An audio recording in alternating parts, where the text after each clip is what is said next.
30 јајца за 80 денари, брашно тип 400 од 34 до 39 денари, масло 88 денари, килограм свежо мелено месо 319 денари. Трговците се исплашија и почнаа да ги намалуваат цените. По ултиматумот кој го добија од владата, со флаери и промоции по социјалните мрежи, најавуваат дека се општествено одговорни и додаваат нови производи на листата новогодишна кошничка. Речиси сите големи ланци на маркети објавија промотивен флаер на кој пишува за колку паднале цените. Според информациите пак од пазарна, пониски цени има на десетици основни прехрамбени производи, како маслото, јајцата, шеќерот, месото.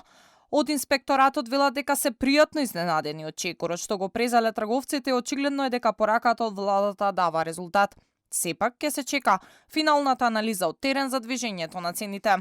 Инспекторите се на терен и прават анализи. Она што се забележува во моментов е дека има намалување на цените по сопствена иницијатива. Според првичните анализи, пониски цени има за 20 до 50 производи во 750 продажни места.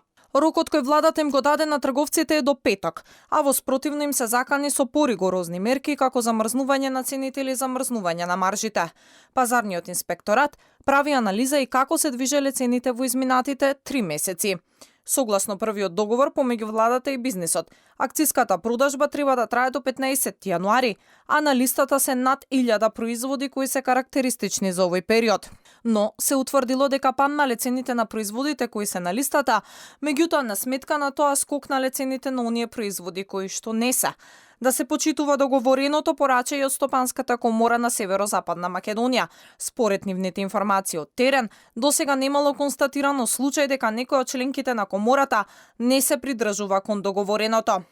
Бизнисот смета дека замрзнување на цените или на маржите би било против политиката на слободен пазар и се надеваат дека ред во трговијата конечно ќе се стави со законот за нефер трговски практики кој е на сила, но казните ќе следат по 1 јануари.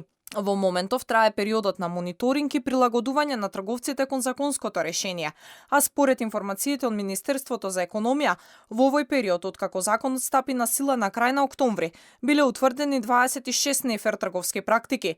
Од 1 јануари, оние што нема да го почитуваат законот ќе плаќаат и дебели казни до 20.000 евра.